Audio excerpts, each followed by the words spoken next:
But yeah, like the message that what we thought we couldn't find a way to make work 10 years ago, we can find a way to make it work now. And we are better as a team than we are on our own. Like, we will be here for those movies any day of the week.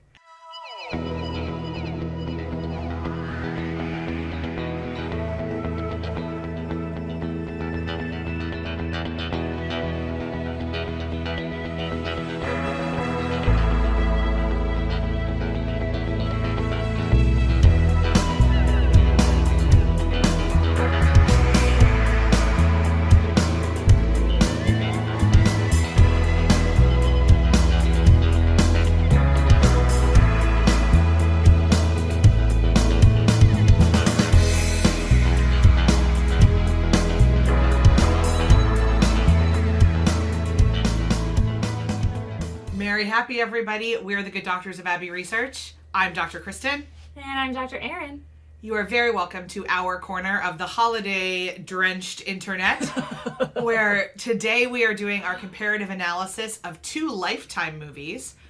One, The Dog Days of Christmas, which they bought from an Australian company.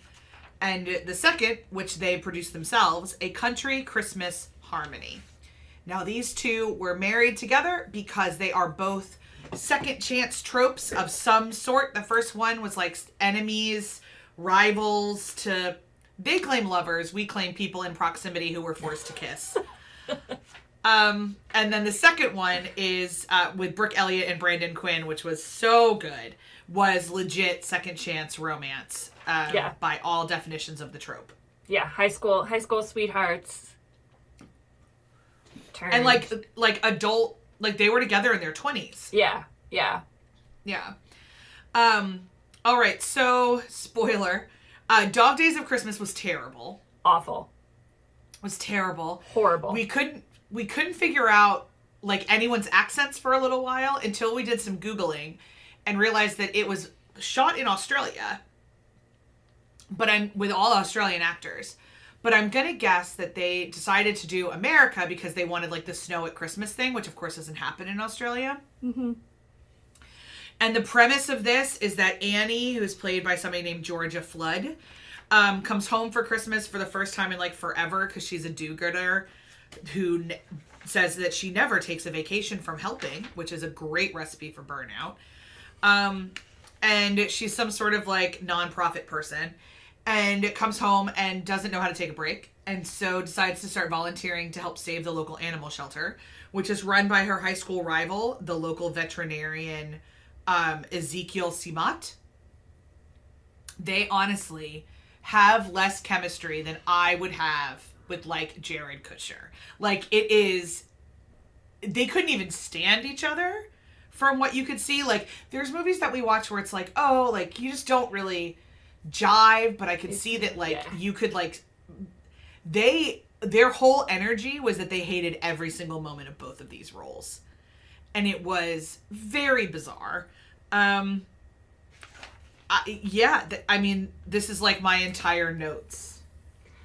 Yeah, we watched both these movies together, and we watched them both on demand on DVR, not live. And I'm not going to lie to y'all, we fast forwarded through we watched probably the first half hour of The Dog Days of Christmas and fast forwarded to the end. Because it was just so bad. Life is too short. Life is too short to waste it on shit Christmas movies. Yeah, there was nothing that drew me in from this story at all. We were excited because it was like rescuing an animal shelter. We're like, that's amazing. The best part of what we saw of the movie was the animals in it. My notes were like, make me care about you, Annie. She was so lacking any kind of emotional range. Yeah.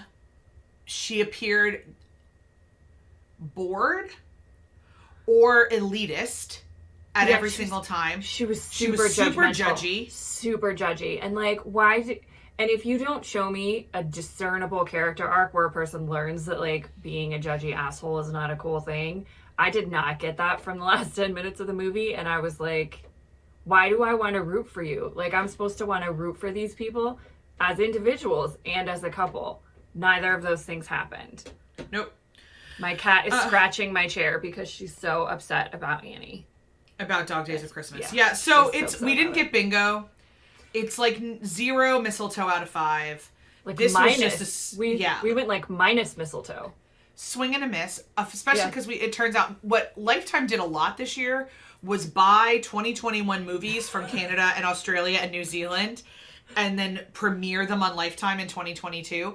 So what really got me is that someone watched this movie and said, this is a good fit for our network. Like, no. Yeah, this is a good one.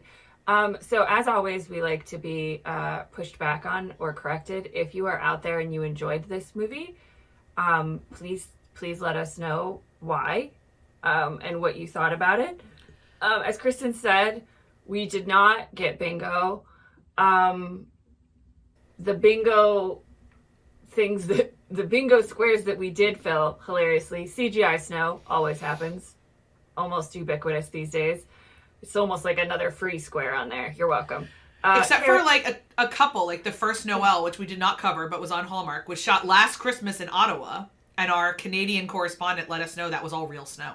Oh, real snow, how nice. Character returns home to a small town. Main couple have 0 chemistry. Second chance romance. Those were the squares we hit, but no bingo. Which usually happens with movies we don't like, or with movies we do like. So an interesting twist on this one. But yeah, especially with a second chance, if you can't make me care about the people, like, I didn't care about their growth. I didn't care about them ending up together. Their kiss at the end in the last scene. So maybe that was another one. First kiss in the last scene, I think. Although we didn't watch the middle part of the movie. Was just, we were like, and done. We were so excited to be done with that movie. Yes, and then to turn our attention to the next movie on our list, which was Country Christmas Harmony, starring our beloved Brooke Elliott from Drop Dead Diva and Sweet Magnolias. And her Sweet Magnolias love interest, Brandon Quinn. They play Chrissy and Luke in a nondescript, potentially southern town. With big mountains. There's always it always amuses me that they always have mountains. So I'm thinking it's like Smoky Mountains, like maybe eastern Tennessee, northern Georgia kind of area. Essentially, Brooke Elliott is Chrissy plays Chrissy, who is a country music star who is been around for a long time, like crazy famous Trisha Yearwood type vibes. Who just released a absolutely atrocious Christmas single. And to revive her career, the studio has decided that she is going back to her hometown of, I didn't even write it, Cedar Pines. Cedar Pines, where she has not been in 10 years. Mm-hmm. Since she left. And to do a hometown Christmas special. Several problems with this. She has not been back since she left. Her parents left quickly after she left, and she has intentionally not kept in touch with anyone from Cedar Pines. Specifically, her former writing partner and the truest love of her entire life, Luke. Whom we learn pretty early on, she broke up with on Christmas morning in a letter. Which should tell you the caliber of this movie. That once we received the explanation for why she did that, Aaron and I accepted that explanation, as did Luke. I was mad about it the whole movie. I just kept yelling. Kristen was there. I just kept being like, in a letter, Chrissy, in a letter. She explained why. And it was an explanation. I understood. Wasn't an excuse. Wasn't an excuse. I understood why she did what she did. Luke understood what she did. Kudos to the writers of A Country Christmas Harmony. These two actors obviously trust each other a lot. They're very used to being emotionally vulnerable in scenes as characters. their characters on Sweet Magnolias had an even harder time together than these two did. And it's a second chance as well. Like, their story on Sweet Magnolias was a second chance. Yeah. I mean, like, as soon as we saw that this was coming, I was like, well, I'm already going to believe the chemistry of these two because they've done 2 seasons of Sweet Magnolias together. Their chemistry on Sweet Magnolias is unreal. And so I just knew. Like, I knew going in, like, this was going to be one that I at least had a baseline level of enjoyment. Yeah. My only thing lately is that I got to know Brooke Elliott in Drop Dead Diva, where she was, like, vivacious and really excited. She's played characters a little bit more in Trauma recently, I guess. I don't know, but both on Sweet Magnolia and on this, she was really muted. Yeah.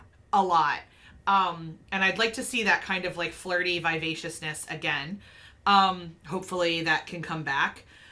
I loved her journey in this one, realizing that she can miss somewhere, and that her career, like, she's achieved, I don't know, I was listening to a baseball podcast this morning, and somebody made the point that, like, free agency is what you play for. Like, you last your whole career to get to free agency, so you can pick where you play on what terms you play. And I think, like, that's where Brooke is in her country music career. She gets to set the terms. If she doesn't want to live in Nashville, she doesn't have to. If she doesn't, in a completely different vibe than one of the other movies that we watched this holiday season, this one was on Hallmark and is covered over on our Patreon, was a whole thing about a pop star who did not understand the point of the career that she was in, or the movie did not create any sort of understanding that the writers understood how music careers work. This was obviously written by somebody who kind of understood a career arc, that, like, she's done a really terrible thing in the terms of the public eye in that Reindeer Sleigh song. Oh my God, I can't even. It was terrible. And her agent claims to know exactly how to get her back on track. And Chrissy's like, I don't. And so she goes along with it for a little while, and, like, obviously she goes back to Cedar Pines, she does all of this kind of stuff, but then she reclaimed her power at the end of it as a multi-selling, Grammy-winning whatever, who then could also marry who she was before she left Cedar Pines. That she gets to be both versions of herself at once in her late 30s. I also love that we just called it out. Like, they're in their late 30s. And this is kind of when adults stop playing games and we just sit down and say, this is who I'm going to be now. And I loved her journey to that throughout the entire movie. Yes, yeah. I mean, I think one of the parts that was so identifiable was this discussion of like what it means to be authentic. Yes. And to be yourself. And, you know, she says early on in the movie that she's chasing trends, not her dreams. Which I thought was, like, you know, you get to a certain point where, you know, she left Cedar Pines when she was, like, in her late 20s. She's been there for 10 years, and she's in her late 30s. So she was, like, a pretty kind of old pop star to begin with when she started. But, yeah, in a similar way, like, it is similar to Undercover Holiday, which is the one we covered, Undercover Holiday, on our Patreon, where it's, like, a pop star trying to figure out who they want to be. Very different parts of their careers. But, like, Luke is the one person that knows her the best and is able... He looks at her at one point. I actually wrote this down because it was such a great line. He said, there isn't an ounce of authenticity left in you. And, like, he's probably the only person in her life that can say that to her face. Especially because it was right after she walked into his bar that she didn't know was his bar, and made a fake Instagram video about how she always goes there every time she's back in Cedar Pines. To, like, and he was like, meet her friends that she doesn't talk to or doesn't have. Yeah, he was like, yeah, so, I mean, I really enjoyed that storyline as well, and I thought she has kind of the mature gravitas to carry it. They both do, as, like, you know, he takes over, Luke ends up taking over the bar after his sister dies from an illness, and adopts his nephew who's 10 years old or whatever. And so it was great to see like the stuff of him like being, you know, a dad to his nephew and the cute scenes of that. But yeah, like the message that we can, what we thought we couldn't find a way to make work 10 years ago, we can find a way to make it work now. And we are better as a team than we are on our own. Like, we will be here for those movies any day of the week. Any day. The only thing I didn't like about this movie was the fact that there was never anyone in his pub, even though it was open.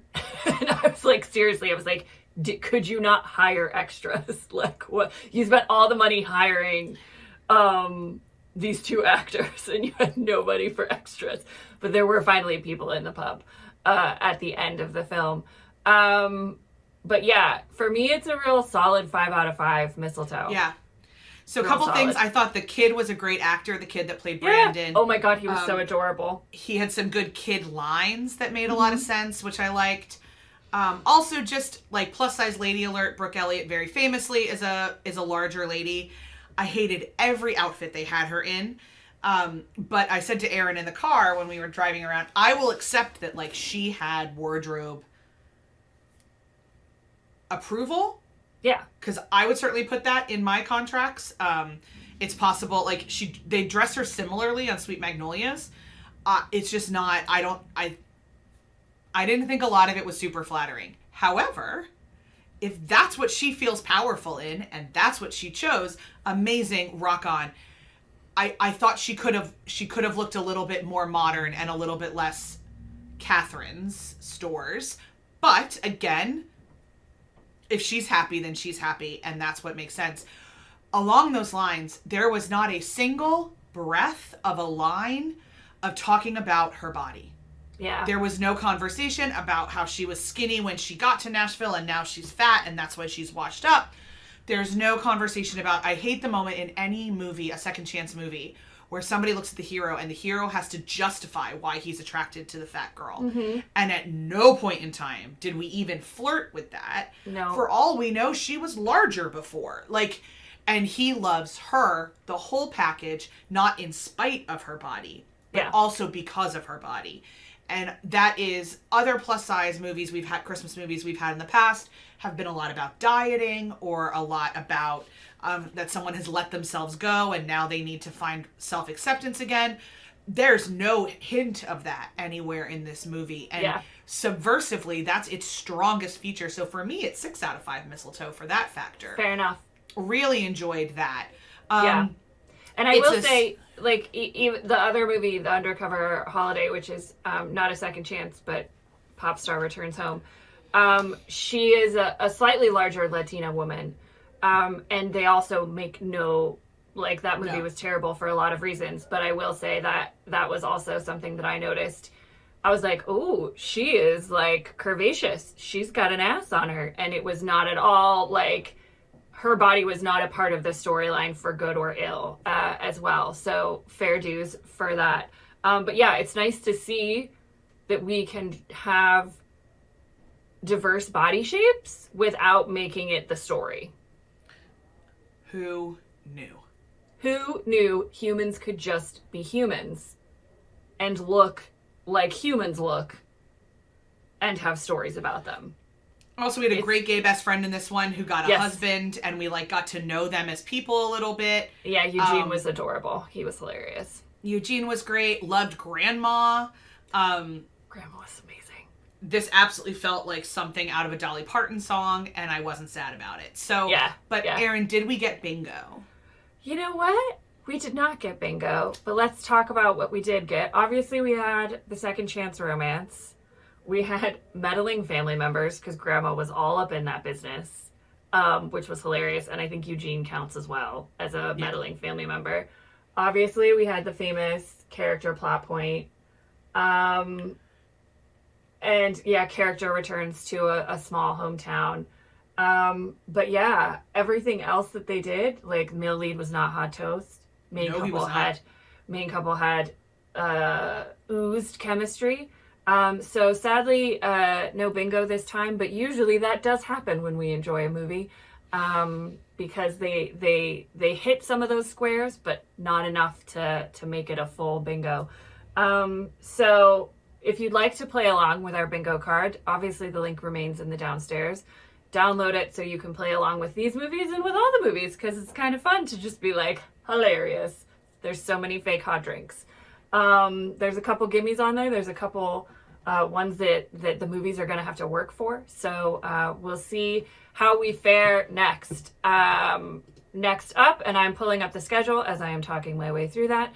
Next up on our YouTube, we will be doing alternative non-Christmas holidays, which we're very excited about. So next week, please join us for our comparative analysis of Holiday Heritage, which is about Kwanzaa. Okay, Hallmark, I see you. And Hanukkah on Rye, clearly about Hanukkah.